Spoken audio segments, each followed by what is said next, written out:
Bom, boa noite, a todos e todas. Estamos aqui no nosso terceiro encontro, então, do módulo Mergulhando no Oceano, e a gente vai dar continuidade à nossa discussão, então, que já começou, né, pelo mito, pela imagem mais abrangente dos saberes humanos em relação às práticas, e no encontro passado nosso mergulho foi um mergulho mais na direção da estética.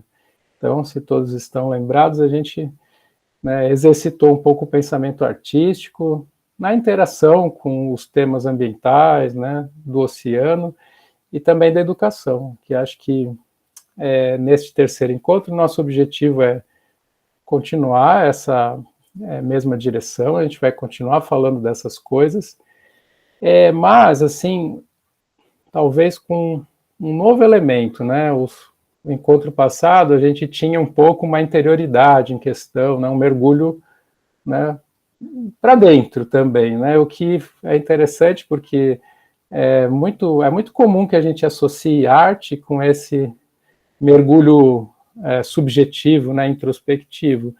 Mas a prática de hoje, né, o tema, na verdade, de hoje, talvez seja o tema mais urgente. E aí eu acho que ele vai continuar o resto do curso inteiro, né? E aí vai ser legal porque eu trago um pouco a minha perspectiva, né? Que eu sou um cientista social, né? Trabalho na Unifesp, que tem um olhar, né? Mais humanístico e estético. Mas aí vocês vão ter a oportunidade de também fazer trocas e ter experiências com outros professores que vão poder trazer elementos de outras áreas, né? Porque o tema de hoje ele é efetivamente múltiplo, né? Ele vai trazer múltiplos olhares, né? Bom, em suma, qual é a discussão central do tema de hoje? Não que a estética, a interioridade, a subjetividade, não que elas vão estar ausentes, mas a preocupação deste momento, do módulo, vai ser trabalhar um pouco as interações da sociedade com o oceano, né? Essas interações que são, né, no fundo, tão positivas quanto problemáticas, né? Então, é evidente que a gente tem vontade de trabalhar, eu tenho muita vontade de trabalhar temas mais leves em alguns momentos, né, mais positivos, mas os temas ambientais, em geral, eles trazem desafios, né? E o tema de hoje não vai ser diferente, vai colocar alguns desafios para a gente analisar juntos, para a gente pensar, para a gente exercitar nosso olhar, né? E também para a gente ir aos poucos, né? Considerar essa nossa complexa relação com o oceano, né? Porque ela é repleta de positividade, né? A gente viu, né? Experiências, possibilidades de pensar, mas também de dificuldades, né? A gente usa os oceanos de maneiras muito diversas, né? Eles são utilizados também e, de certa maneira, né, sofrem os efeitos da nossa ação, né, que é uma ação também global, né? Então, é uma questão que se coloca também como problema, né? Os oceanos, a gente viu no nosso curso, eles ligam, né? Eles estão na fonte da conectividade entre os países, mas eles também sofrem os efeitos dessa grande, né, conectividade, né? Então, para não usar a palavra globalização, né, para usar uma outra ideia. Então, eu vou apresentar alguns poucos, mais alguns slides, só para trazer algumas ideias que eu acho que são legais para a gente trabalhar o tema de hoje. Tá? Vou compartilhar aqui com vocês.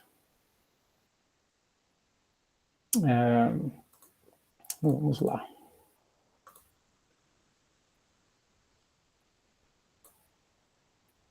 Acho que vocês... Opa, deixa eu só autorizar aqui.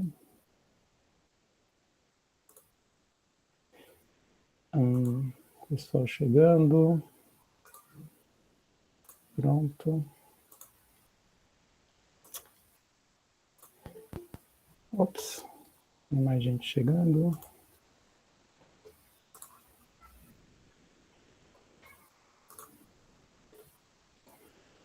Não, que foi? Foi. Vocês estão conseguindo visualizar? Imagino que estejam. Sim. Maravilha. Então, aqui o nosso terceiro mergulho, né? Então, voltado para essas interações.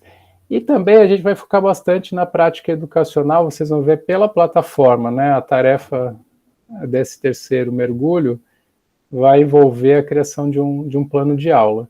Bom, eu tive, na verdade, com esse tema das interações entre pessoas, oceano, ciência, estética, né?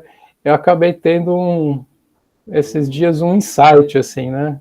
Eu estava aqui na Unifesp, eu acabo sendo responsável por vários módulos, um deles é a História das Ciências. Eu acabo fazendo, né, a História das Ciências para os alunos ingressantes, e aí é muito interessante observar a chegada da tecnologia no pensamento científico, né? E aí eu trouxe esse mapa para a gente observar hoje, uma ilustração do geocentrismo, né, do Ptolomeu, e aí, quer dizer, ele é muito, assim, interessante para a gente observar uma coisa que está, de novo, né, na fronteira entre o científico daquele período, né, e o artístico também, né, então, mas era uma ideia que fazia sentido, vinha da antiguidade da Grécia clássica, né, o Aristóteles, o filósofo grego, falava, né, da questão das esferas celestes, né, colocava a Terra, né, como o centro do universo, o que, assim, quando a gente observa a nossa vida prática, cotidiana, não parece mesmo um absurdo, né? A gente está vendo, dá a impressão de que a gente está parado, na maior parte do tempo, aparentemente são, né, o Sol e a Lua que estão se mexendo, né? Principalmente a gente percebe claramente com o movimento do Sol. E aí eu estava lembrando, vendo essa questão, né, da Terra no centro, Terra no centro, Terra no centro. E uma das grandes revoluções científicas, vocês sabem bem disso, e aí a gente passa para essa segunda imagem, foi a proposição do modelo heliocêntrico, né? Alguns vão falar helioestático também, né? Ou seja, né, principalmente Copérnico, Galileu, depois, né, vão colocar essa perspectiva de não ser a Terra, mas sim o Sol no centro do universo. E aí, quer dizer, uma transformação gigantesca, tudo que vocês conhecem, aquela história toda, né, da Inquisição, né, lidando com esse novo conhecimento, perseguindo, inclusive, o pensamento novo. Quer dizer, pensar a Terra, né, sempre foi uma questão para o terreno das ciências, né? Pensar a Terra é uma questão, no fundo, não só para ciências, mas tem consequências existenciais, né?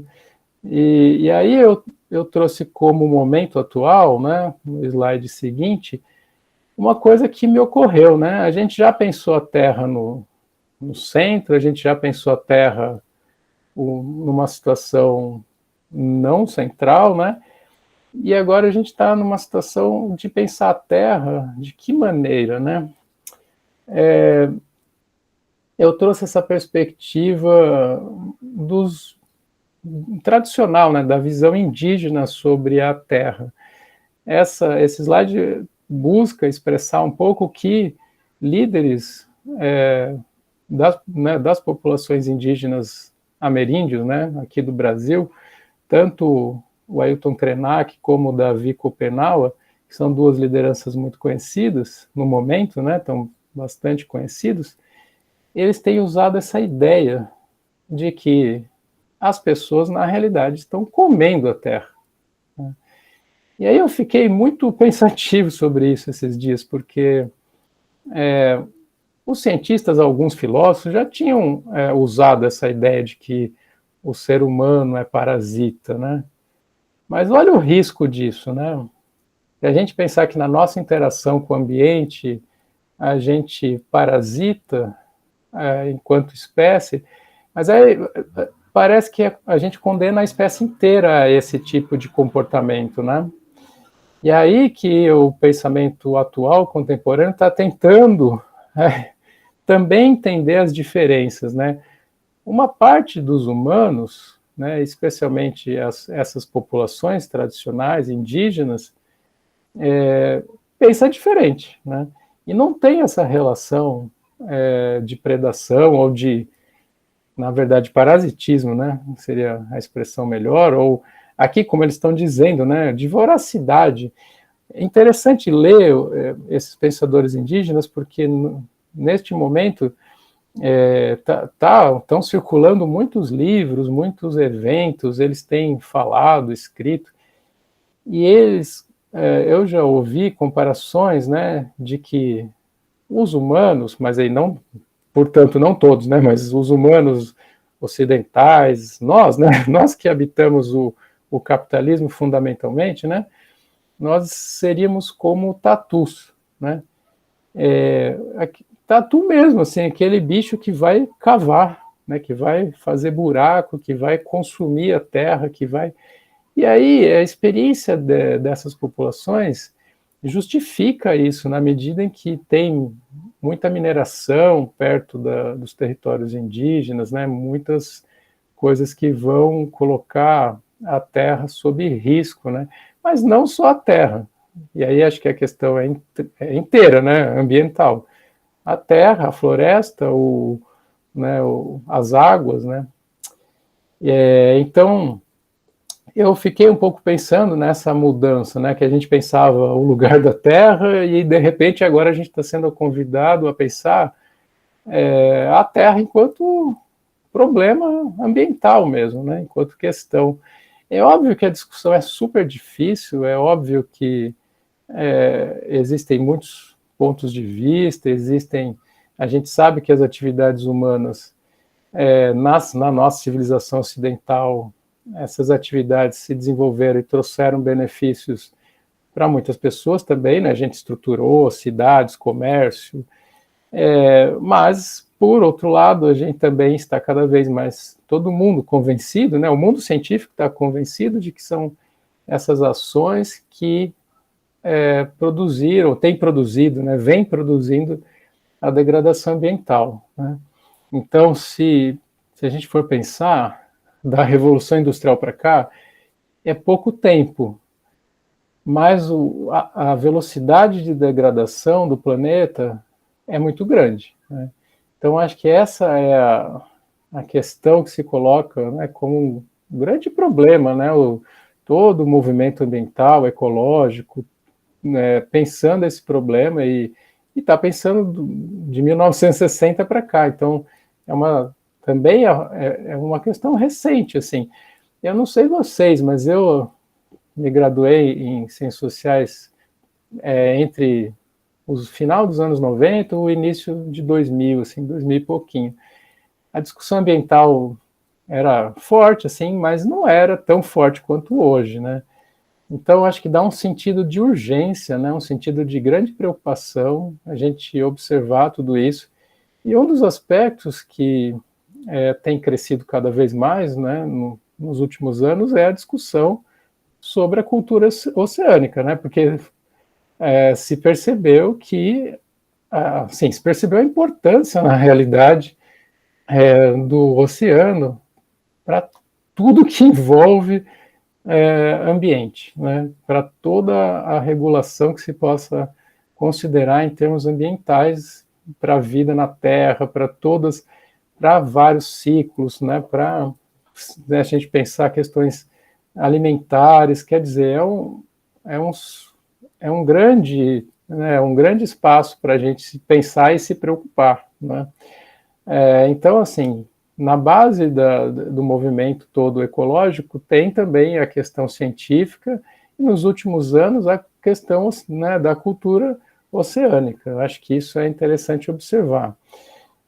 Agora, eu trouxe exemplos dessa interação, que aqui a gente está colocando aqui um problema, no fundo, né? A interação como problema, né? A interação como possível parasitismo, né? A interação Até eu me lembrei, né, um filósofo francês que usava essa ideia, que foi Michel Serres, né?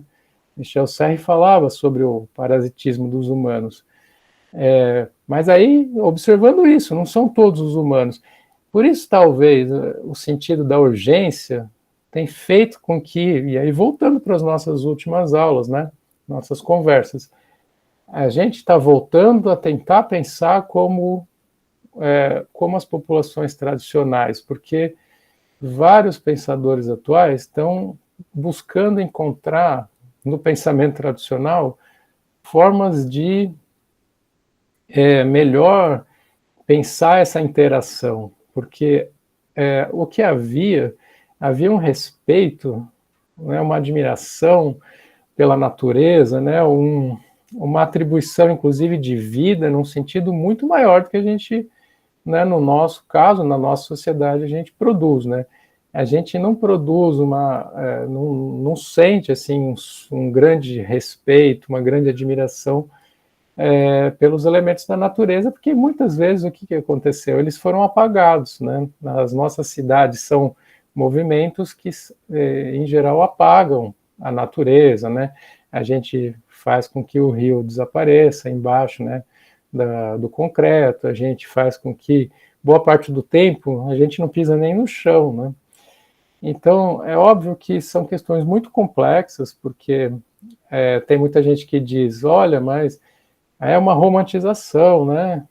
Só acha boa a vida no campo aquele que nunca viveu no campo, né? E é verdade que tem muitas questões difíceis também que a gente tem que abordar. Mas o problema é que a vida urbana, ela é uma vida que traz muitas incertezas, né? E aí alguns autores já vêm falando há algum tempo também que a gente vive numa sociedade do risco, né?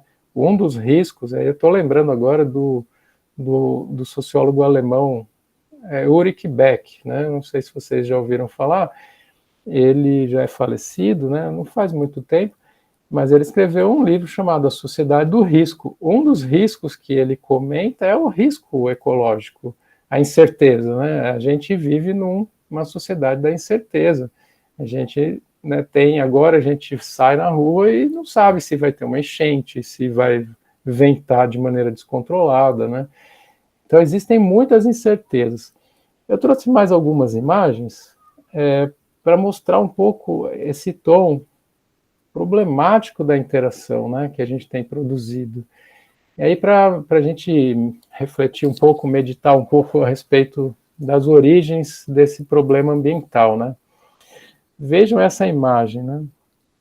São imagens assim que eu peguei de maneira livre, né? Assim, não é nada muito sistemático. Mas é uma imagem de divulgação que mostra, e hoje a gente ainda tem mais essa, né, para conversar. A gente não tem muita certeza sobre a veracidade das imagens, né? Então é um outro tema, mas eu estou admitindo aqui que é uma fotografia, tá? Não estou nem pensando que possa ser manipulada, nada, mas é impressionante, né? A gente não consegue ver o ambiente. O que a gente vê é só elemento resíduo, né? Propriamente.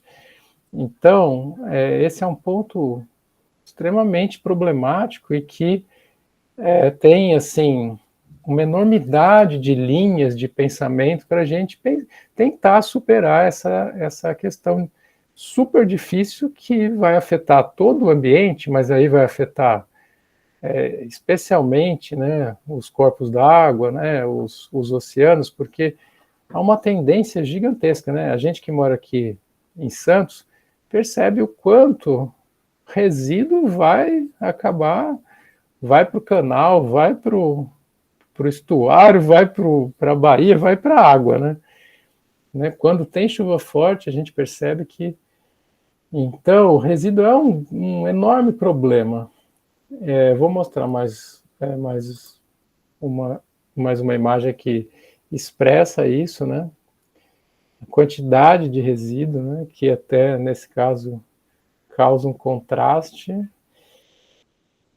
Tem uma outra imagem, também é um emblema dessa situação, né? Acho que são situações que vão colocando E aí eu acho que tem um elemento, né? A nossa sociedade produz materiais muito complicados, né?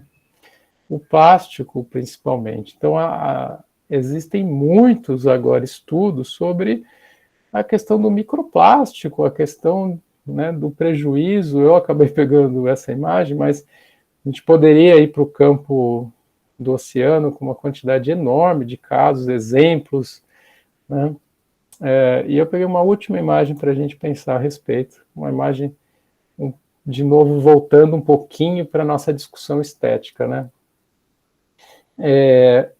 Qual o fundamento desses resíduos, né? Qual é a origem disso? Basicamente, a nossa sociedade tecnológica e industrial e de consumo, né? Aqui é um artista uruguaio que atua bastante no Brasil, chamado Fernando Velasquez, que eu peguei essas imagens, que ele trabalha muito com inteligência artificial agora, né? Essas imagens são estranhas, mas ele tem pegado um pouco esse nosso momento, que é muito assim humano e tecnologia, né? A tecnologia, os objetos técnicos estão com a gente o tempo todo agora, o tempo todo. E um dos problemas disso, e aí até para a gente pensar um pouco sobre a questão, não tem de onde vir essa poluição toda se não for basicamente do nosso uso, do nosso consumo, do nosso descarte de material, né? Então, acho que essa nossa imagem meio ciborgue aqui, que ele está trabalhando de maneira estética, um homem meio robô, meio bicho, né? Uma coisa meio assim. E esses fios, essas coisas todas que ele trabalha, isso traz para a gente um pouco esse sentimento de que a gente habita uma sociedade hiper tecnológica, hiper baseada no consumo.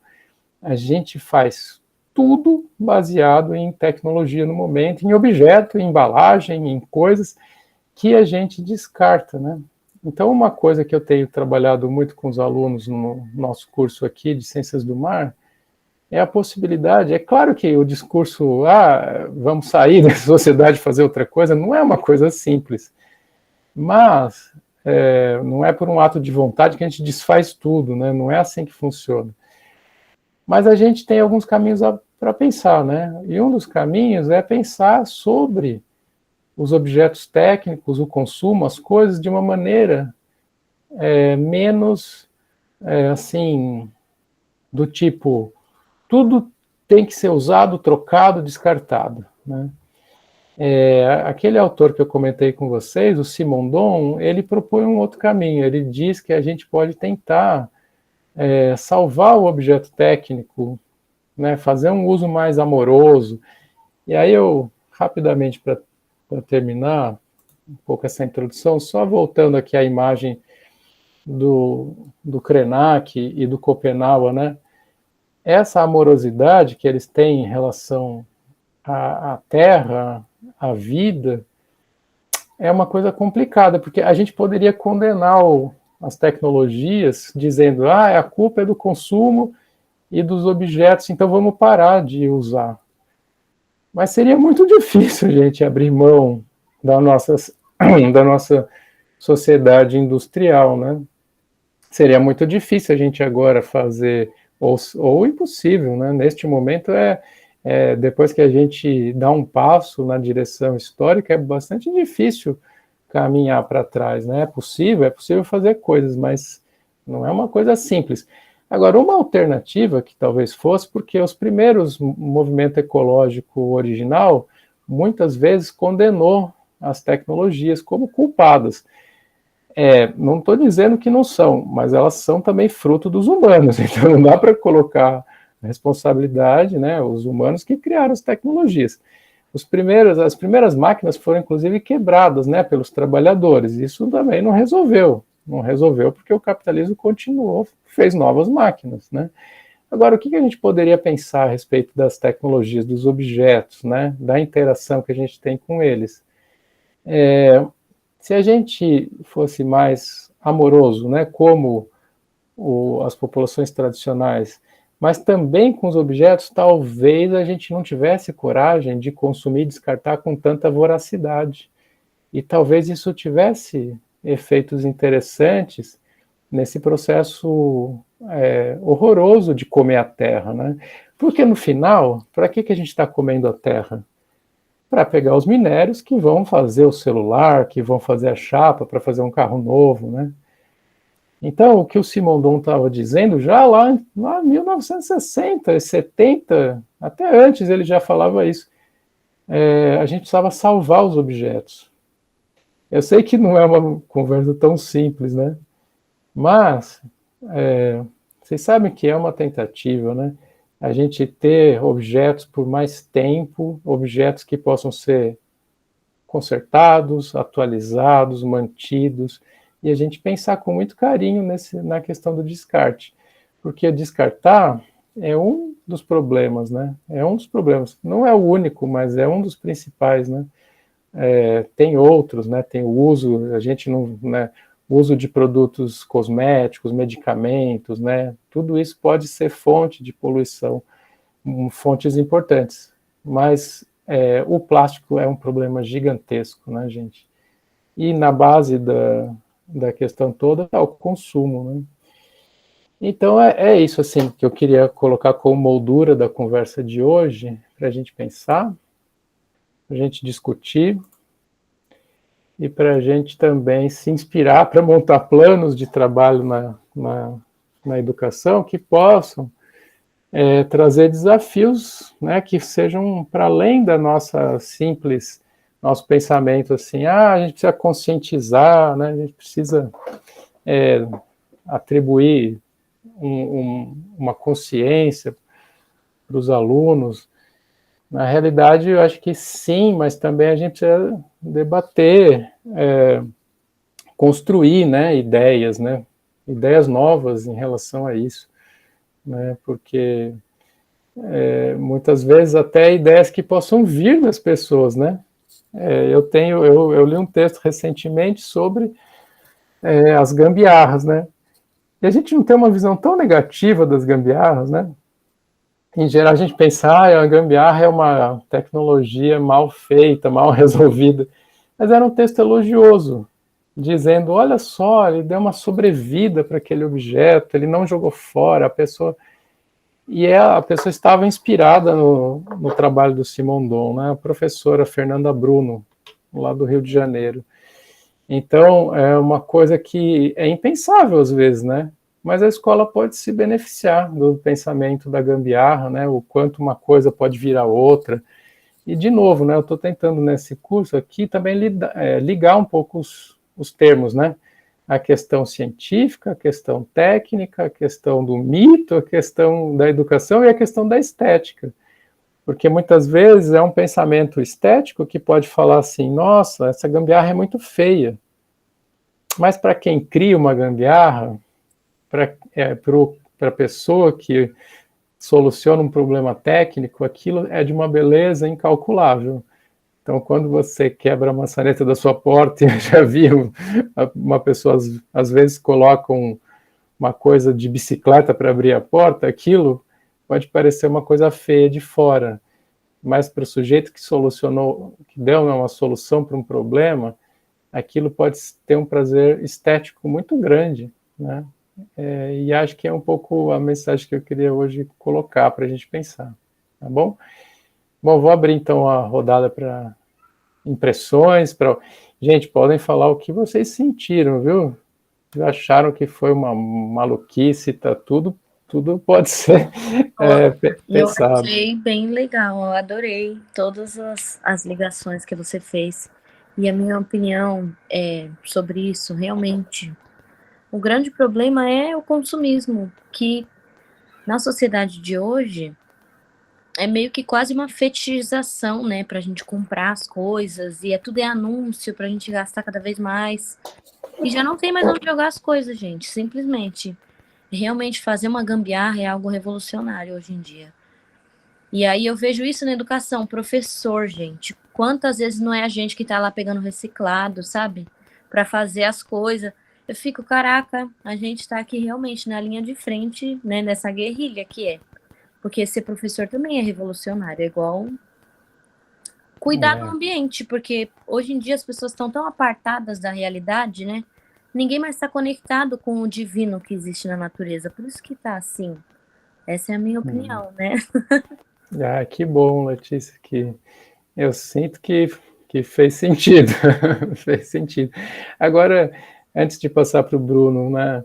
É claro que a gente não precisa... eu quero dizer assim, né?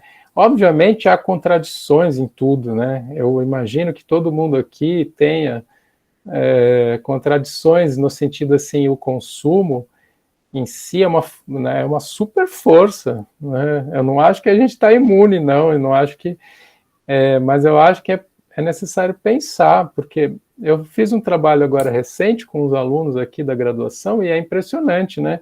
Uma aluna disse: olha, professor, eu comprei um produto de beleza lá, um blush, por que eu comprei? Ah, porque estava na promoção. E aí, na verdade, não ia, chegou à conclusão de que ela não ia usar. E aí pensou que aquilo ia ficar na gaveta, e pensou que na gaveta, depois ela ia esquecer, e aí pensou que ia vencer. E aí qual é o pensamento seguinte? Vai descartar, né? Eu sei que foi tão impressionante que ela chegou à conclusão, né, rapidamente, que ela precisava dar para alguém que fosse usar, né, ao menos o produto, e aquilo começou a pegar fogo na sala, alguém quer aquilo, porque a gente trabalhou com objetos, sabe, no final do curso. E aí é muito impressionante isso, né, o quanto a gente é capaz de cair na rede do consumo, porque às vezes é uma questão assim, olha, tá na promoção, né, porque é muito como que eu não vou, né? Eles são bem articulados para convencer a gente. Muito Das articulados. coisas. É a profissão, né, do pessoal do marketing. Diga, Bruno, o que você achou da conversa?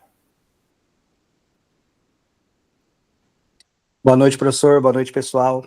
Hoje eu não vou conseguir abrir a câmera aqui, mas vou fazer um comentário, porque conforme foi falado aí de consumo, né, é curioso, porque hoje em dia nós temos o problema dos materiais, né, objetos concretos, né, mas nós também estamos começando a ter problema na questão da tecnologia, né, porque isso envolve também consumismo, né, e quanto mais a gente usa, né, mais internet, mais tecnologia, mais data centers têm que ser abertos, né, mais minérios são utilizados.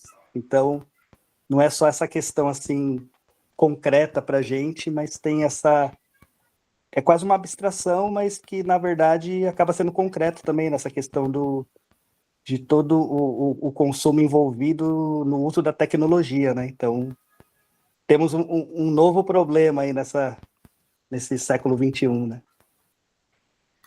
Nem me fale, acho que você tem toda a razão, uma coisa nova, e é curioso, né, porque há pouco tempo a gente começou a achar que o fato de ter começado um processo de digitalização geral da sociedade, que a gente ia ter uma situação verde, né, e aí, olha que legal, não vai precisar de papel, não vai ser um outro caminho. E acho que veio agora uma decepção muito grande, porque a gente está entendendo uma coisa que, de certa maneira, o Marx já tinha entendido no século XIX, né, com o materialismo dele. Tudo exige um lastro de realidade, né? Algo material para a gente ancorar mesmo, para fazer com que os processos aconteçam econômicos. Então, por mais que é curioso isso, né? Por mais que a gente fale de internet, agora a gente fala de nuvem. Pensa uma metáfora que engana, né? Estar na nuvem parece que é não ter solo, parece que é uma coisa completamente fora da materialidade.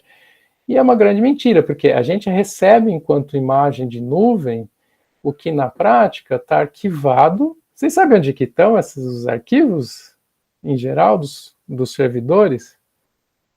Alguém sabe?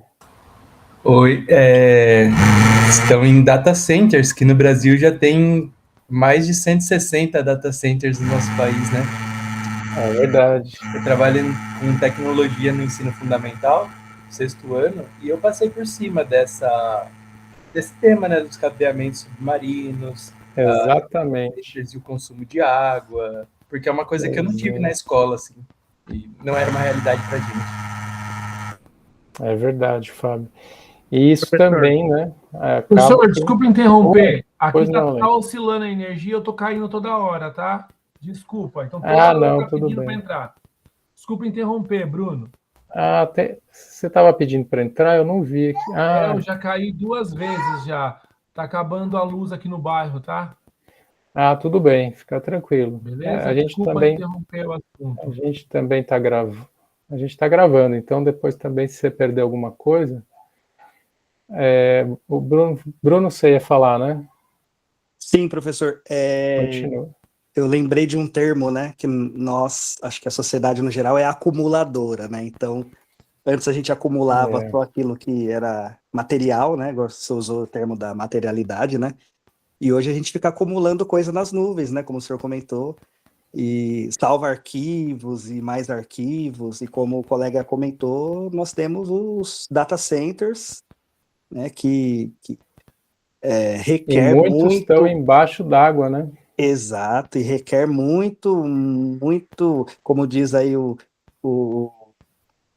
slides, né, que o senhor passou no começo, é comendo a terra mesmo. Então, e o que fazer, né? Essa aqui é a nossa questão. Eu acho que, obviamente, uma coisa que a gente não pode sentir, na minha avaliação agora, né, como uma pessoa que pesquisa o assunto, que tenta ser um formador de opinião, ajudar com os alunos na graduação, né, que vão ser futuros professores alguns, outros que vão estar em situações estratégicas, né, de decisão, e que é super importante, né, gente que vai para gestão, né, que vai para empresas também, né, de petróleo, de ambientais, né, de engenharia, de infraestrutura. Uma das coisas que a gente não poderia sentir, mas que é muito fácil de sentir, é que a gente não tem escolha, né? Esse é um ponto difícil, porque é muito fácil de a gente sentir, caramba, a gente não tem escolha. Estamos numa situação, ou como diz a filósofa, tem uma filósofa que ela esqueci agora a nacionalidade dela, eu acho que é da... não estou lembrando. Ela diz, ela chama-se Stanger, né? O nome dela, o sobrenome. Eu acho que ela é da Bélgica. Ela escreveu um livro chamado Escolhas Infernais, né? Se a gente né? Se a gente sentir que está entre alternativas infernais, a gente fica numa situação muito ruim. Um dos temas que eu tenho orientado aqui também nos trabalhos é a ansiedade climática. Os nossos alunos, quando começam a entender todo o tamanho do problema, eles têm desenvolvido dificuldades de saúde mental, inclusive. Então, a gente tem que tentar evitar isso, e é claro, né, se a gente quiser mudar o mundo assim, num ato mágico, a gente não vai conseguir. Mas a gente não pode abandonar até as pequenas alternativas. Por exemplo, ter consciência da tecnicidade é hoje uma força revolucionária, como disse a Letícia, ou seja, conhecer os objetos, evitar o descarte, evitar, por exemplo, vocês já viram as pessoas tirando foto?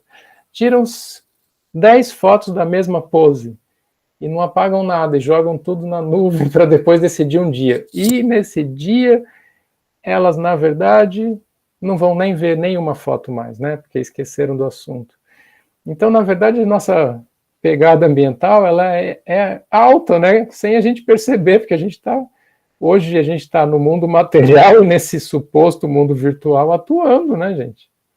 Diga, Evelyn. Professor, sobre esse tema, eu acho um vídeo interessante para trabalhar com os alunos, não sei se vocês já tiveram oportunidade de ver, a história das coisas. E aí fala da obsolescência programada e a funcional da tecnologia, que as coisas são feitas para quebrar ultimamente. E é bacana assim, quando você para pensar que não é só uma questão de consciência de quem consome, né? É uma questão de quem produz também. As coisas são feitas para quebrar, e isso aumenta o consumo. E aí vem aquela funcional que você compra um computador, daqui a pouco ele não serve mais, você precisa de outro, porque ele foi programado para durar pouco. Né? Então, eu acho verdade. que existe também a questão da consciência, mas teria que ter outras medidas aí para que hoje comece a se falar mais em quem produz ter mais essa consciência, né? E teria que também pegar esse prisma, não sei, Você tem toda a razão, né? não é só o consumismo, mas quem produz, né? Então, quem produz, ele está preocupado ali no vender. Então, as coisas... E a minha avó já brincava, falava, nossa, antigamente as coisas não quebravam. Eu tenho uma batedeira que dura 30 anos. Hoje em dia, você não compra mais um objeto que dura tanto tempo, porque ele está programado para essa vida útil curta. E aí, ele fala de um termo bacana, que é a obsolescência estética, que tem a ver com o que você fala. E as coisas deixam de ser moda. Isso é um grande problema, né? O marketing, né, ele trabalha porque... e no vídeo fala do salto, é bacana, porque quando eu trabalho com os adolescentes, assim, eles param para pensar, hoje o salto fino é moda, amanhã ele deixa de ser moda e passa a ser a rasteirinha. Aí daqui a pouco ele volta de novo, mas isso é para impulsionar o consumo. Mas depois você já jogou fora aquele lá que saiu da moda. Então não tem mais o que inventar, volta de novo. E é legal fazer essa reflexão com eles, né? Até para nós, porque você é impulsionado, nós somos impulsionados também. Claro, né? É uma questão, como é uma máquina que está presa nos nossos afetos, é uma coisa que a vida não é fácil, né? E o capitalismo é o sistema mais adaptado, de certa maneira, porque ele trabalha no campo das ideias, ele às vezes implanta algumas ideias que elas parecem muito verdadeiras, né? A Letícia falou hoje já, né, do fetichismo, né, dessa coisa, e assim, a gente não consegue se separar muito facilmente dessas ideias, então eu concordo plenamente que são situações que até o consumo, ele está pregado numa máquina ali de afeto, de desejo, né, é uma máquina muito, né, assim, difícil de controlar, imagina para os mais jovens, né, porque eu acho que isso é um processo que a gente vai tentando amadurecer, entendendo que a felicidade não pode ser colocada simplesmente no consumo, né? Mas é uma sociedade que prega isso violentamente, né? Eu acho que em vários momentos, assim, uma pressão estética, né? Você hoje, se tiver com um relógio que não é inteligente, pronto, olha só que dinossauro está usando um relógio de ponteiro. E é muito complicado, você tem toda a razão, né? Falta logística reversa, essa que é o conceito, né? Essa questão de logística reversa seria muito positivo, mas falta muito, né? Esses dias quebrou o meu óculos, só que quebrou um pedacinho, uma parte que encaixa a lente, né? O outro óculos que eu uso. E aí eu cheguei na loja e eles falaram, a empresa ela não fornece só um pedaço da armação, o senhor tem que comprar a armação de novo. Aí aquela armação inteiramente boa, mas por causa de um encaixe que tinha, vai para o lixo, né? Então é uma coisa muito cruel. Diga, Bruno. Professor, o pessoal comentou aí, né, sobre a questão dos objetos que não foram feitos para durar, né? Tem que quebrar para ter reposição, né? E tem até aquele documentário, né, que saiu na Netflix um tempo atrás, que fala sobre isso, né?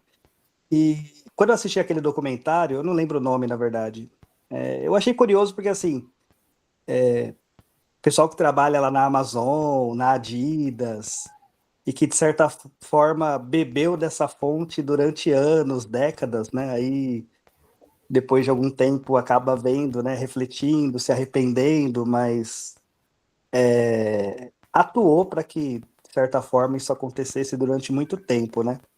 Então, nesse sentido, uma pergunta assim que eu teria para você, pela sua experiência, assim, agora nós temos as escolas azuis, né? Estamos começando a trabalhar a questão do currículo.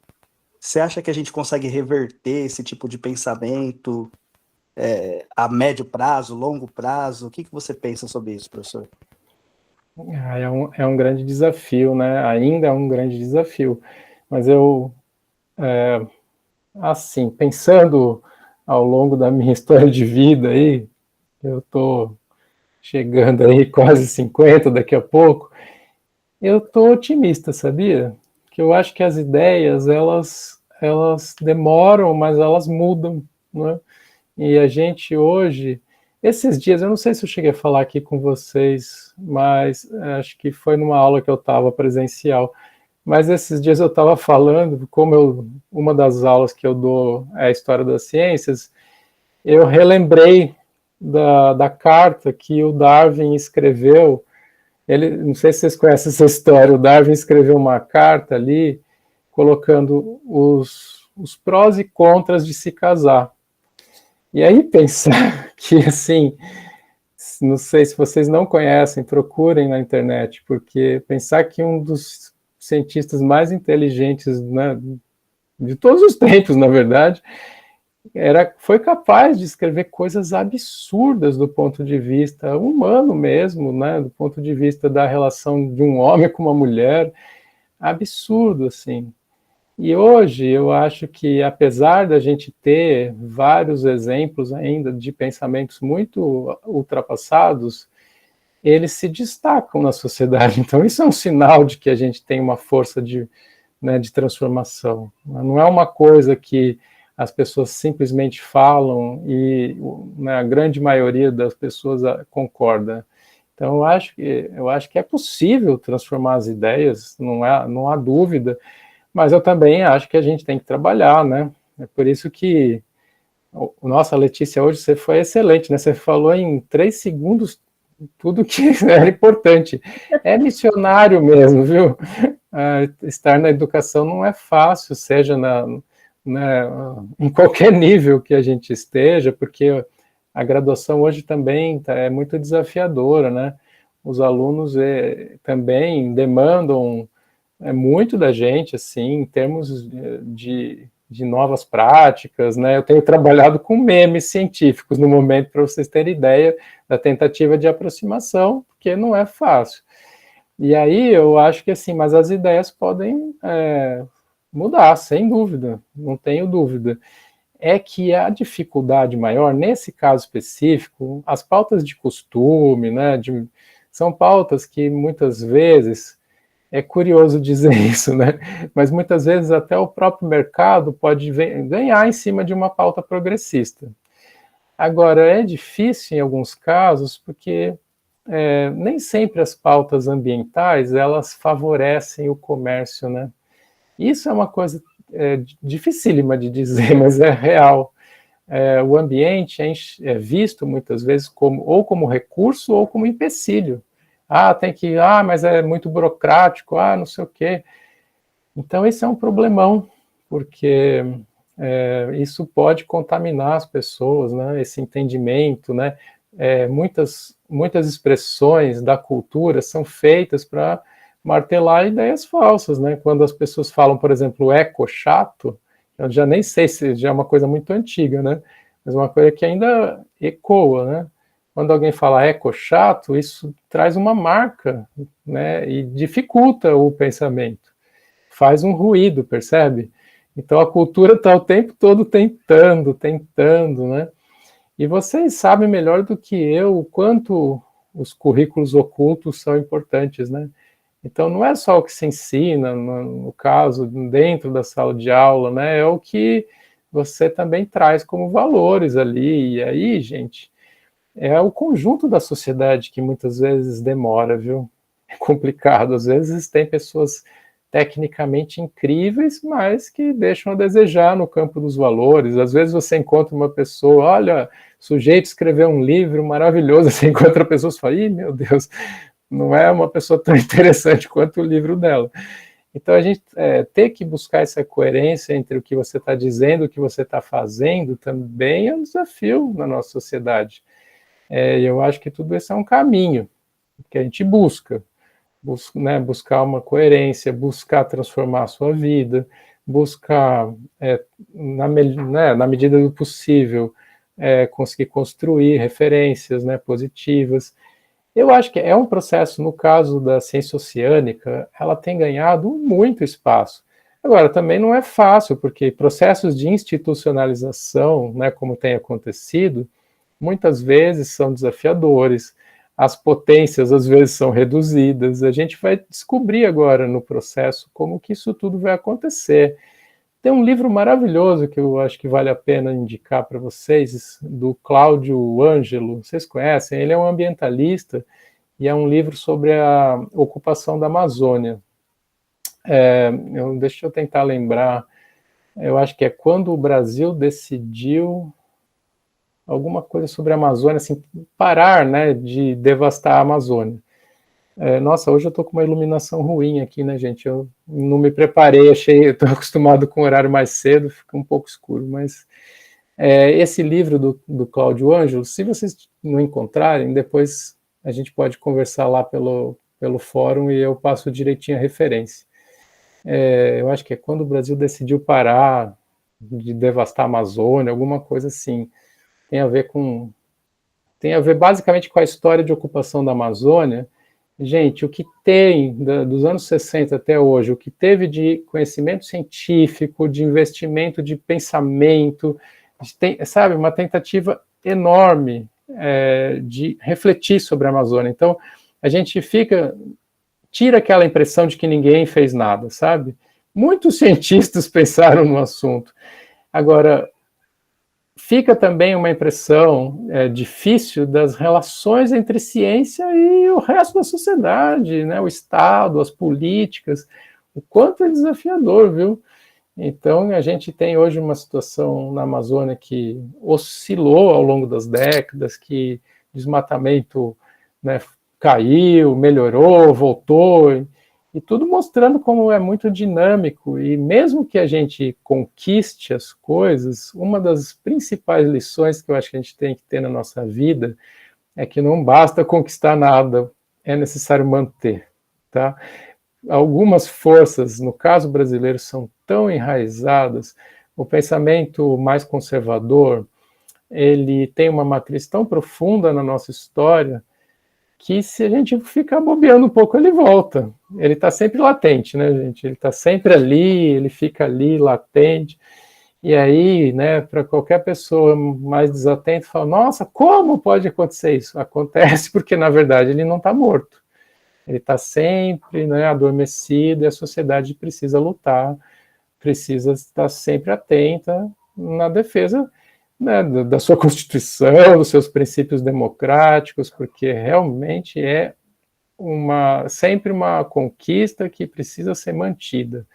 Então, mesmo que a gente avance muito, viu, Bruno, nesse projeto todo que a gente está fazendo, milhares de atores, né, vocês, né, nas escolas, o pessoal ao longo, né, gente de vários países, né, já faz um tempo que tem essa conversa, é que agora chegou no Brasil de uma maneira muito forte. A gente tem um colega aqui, o Ronaldo Cristofoletti, que fez, né, ajudou demais nessa mobilização. A gente tem a professora Tatiana, que organizou esse curso. A gente tem expoentes aqui atuando nisso. Mas a gente vai ter que, além de tudo, conseguir, além de, né, fazer o processo, manter esse processo.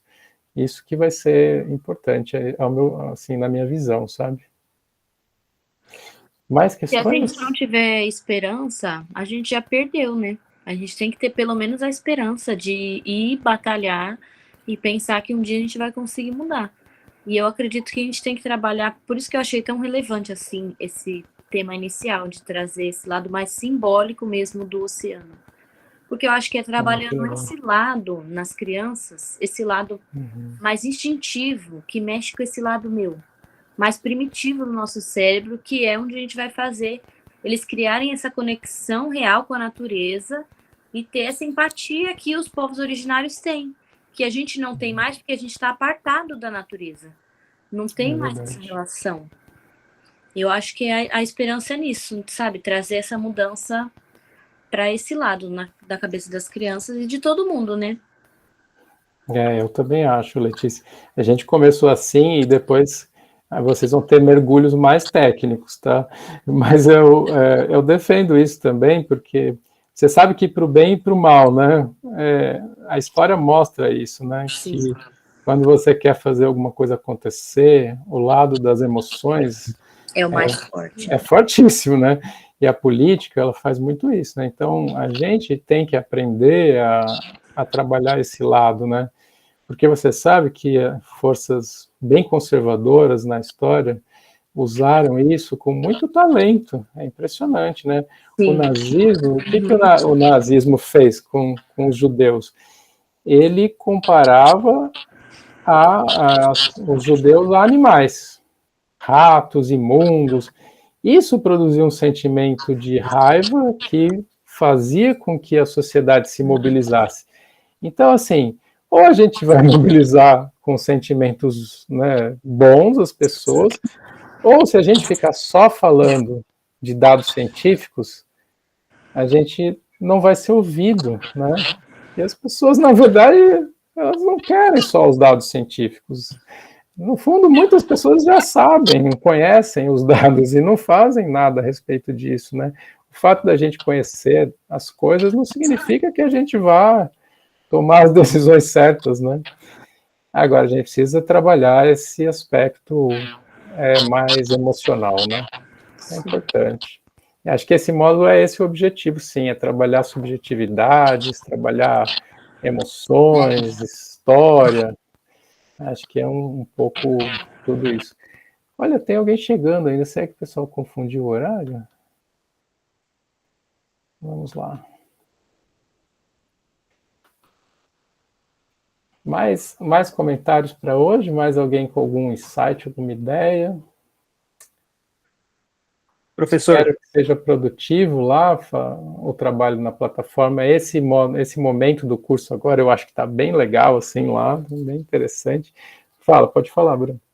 Então, eu não sei se teremos mais algum encontro, aí caso eu esqueça também, se tiver, eu gostaria que o senhor transmitisse, assim, os meus agradecimentos, né, à professora Priscila Campos, não sei se o senhor tem contato com ela, né? Uhum. Porque acho que o curso foi muito bem desenhado, assim, né? E uma crítica que geralmente eu sempre tive, assim, em alguns cursos que eu fiz, é que eu leciono majoritariamente nos anos finais, né? E muitas vezes a gente faz cursos e o foco é sempre anos iniciais, educação infantil, né? E esse curso, não, ele é bem amplo, né? Dá para trabalhar todos os níveis, etapas, modalidades. Acho que é um ponto bastante positivo nesse curso. E, além disso, ele tem uma questão prática, né? Somente no final aí, que a gente teve que elaborar o plano de aula, né? Acho que essa parte prática é essencial para a gente, né? Então, logo na primeira disciplina, assim, né? Podemos dizer, essa questão prática ela já é bastante animadora para a gente prosseguir com o curso. Ah, que legal. Você sabe que eu não tenho contato com a Priscila, mas achei que pode ser interessante. Agora também não conhecia o trabalho dela, mas eu também gostei muito do material, achei muito, muito bem elaborado, viu? A gente ainda tem um encontro semana que vem, então a gente ainda tem mais um encontro, mas acho que por hoje foi ótimo, né, gente? Gostei muito. Muito obrigado. Se alguém ainda tiver alguma questão, acho que tá de bom tamanho, né? Vamos lá trabalhar, então, na nossa plataforma. Aproveite a interação com os tutores. Além de tudo, a gente tem tutores maravilhosos, né? O que foi difícil tecnicamente, pelo menos em termos humanos, a gente está bem servido. Gente, muito obrigado, boa noite. Depois eu vou colocar a gravação e também o link do próximo encontro. Vou manter, né, às 18h30, né? Na quinta-feira é bom, né, para vocês? É um dia bom? Então, maravilha. Nos vemos, então, semana que vem, gente. Muito obrigado. Obrigado, professor. Boa noite. Boa noite a todos. Obrigado, professor. Tchau, boa noite. Obrigado, professor. Até. Obrigado, professor. Valeu pela aula. É um prazer sempre. Obrigado. Tem aula esse ano ainda, professor? Presencial? Não. Deste curso? Eu acho que não, viu? A gente pode confirmar isso, mas eu acredito que não. Eu acho que não tem. Não tem? Beleza. Não, Eu sei que eu recebo por e-mail as...